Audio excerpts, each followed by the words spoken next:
Nearly everyone knows the story of Goldilocks, the little damsel that trespasses onto the property of the three bears. And upon entering their home, she finds three bowls of porridge. One's too hot, one's too cold, but there's a third. Its temperature is just right. Of course, she then sits down in three chairs. One's too tall, one's too short, but then the third fits her perfectly, and she happens to break it. And in her exhaustion, she decides to take a nap. She finds three beds, one too soft, one too hard, and the third just right. Well, you might say, what does that British child story have to do with the precision of Earth's function? Well, stay right with me, and I'll tell you in just a moment.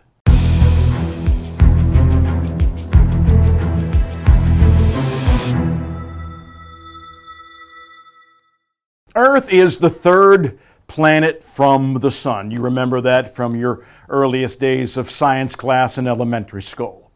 It is the fifth largest planet in our solar system, which makes it relatively small. So just exactly how big, or how small, as the case may be, is our planet? And does the size of the Earth actually provide an argument for the existence of an intelligent being? Is the Earth simply the product of random processes, or is the Earth the outcome of a divine thought? Is it something that's been designed by a designer? And if so, who is that entity? Is making an educated guess about a creator possible as the result of looking at specific details about our planet? You know, the radius of the Earth is 3,963 miles at the equator. And I emphasize the equator because the Earth is not a perfect sphere. Its rotation causes it to bulge in the middle. Of course, it spins at approximately 1,000 miles an hour. We know the circumference of the Earth is about 24,901 miles. It's less moving from pole to pole because, again, the bulge of the equator due to its rotation. Is that significant? Does the Earth or its size really matter? The short answer to that question, with all sorts of complex implications, is a definite yes. The size of the planet, its mass, and location in the solar system, along with a myriad of other contingencies, all play a role in necessitating life on Earth. The planet that's too small, well, it's not able to hold an adequate atmosphere. Its surface temperature varies too much. It makes a sustainable ocean an impossibility. And without a water source, of course, there's no life. The core then of that same kind of planet would cool much too fast. The plate tectonics either won't last long enough like they would on a larger planet, or they may not exist at all. And life depends on just the right atmosphere. That atmosphere also then depends on the configuration of gases that were present when the planet was originally formed. Certain elements are necessary in right quantities if life is to exist. It is inevitable that every planet with an atmosphere will lose a small portion of their contents to outer space. But the extent of that loss is contingent on several factors, including the mass of the planet, the makeup of the atmosphere, and the distance it sits from its star. Hydrogen is the most abundant element in the universe, but it's also the lightest.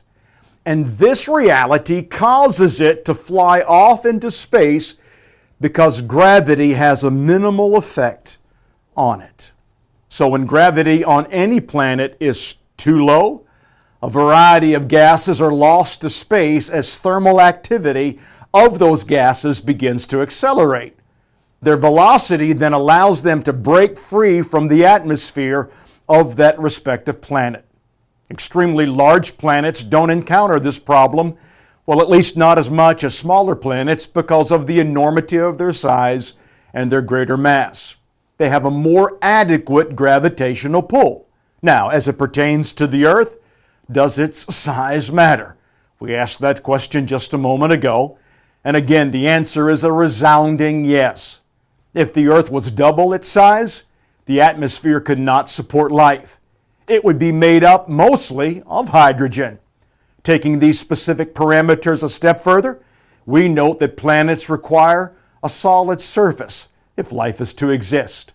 The surface of the planet also needs to be rocky in its composition, or the pressure from the atmosphere will be too crushing for any life to exist. One last point. Not every star has a planet, and most planets have no star. But we know that Earth has a star. And of course, that is our sun, blazing some 93 million miles away. The closer a planet is to its star, the greater the heat it will experience.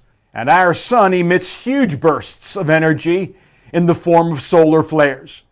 This causes electrical charges and magnetic fields to race toward the Earth at a speed of some 3 million miles per second. This ultimately causes solar storms that result in a portion of the Earth's atmosphere being ejected into outer space. It's a continual action. It's a perpetual motion. The salvo varies then depending on the sunspots and the storms found on the surface of the sun at that time. What happens is this. Gravity draws the gases down toward the center of the Earth, even while the heat is causing the gases to expand and attempt escaping the atmosphere. So what you have is a constant battle occurring on the Earth between the gravitational pull and the velocity of the elements trying to escape. And the only way that life can be sustained on our planet then depends on its distance from the sun. It can't be too far away. It can't be too close. If either were the case, life could not exist on Earth. Instead, our planet is the perfect distance from its star. You know Genesis 1:1. It makes the statement, "In the beginning God created the heaven and the earth." Coinciding with the Earth's exact size and location is the fact that man lives on this planet, a creation that acknowledges the existence of a creator, a divine being. Is the perfection of the earth and humankind's occupation on this planet simply the result of fortuitous circumstances? Or is it designed with such precision because God sought a planet to locate His creation? These are questions worth considering, and the answers may just lead you to a belief in God.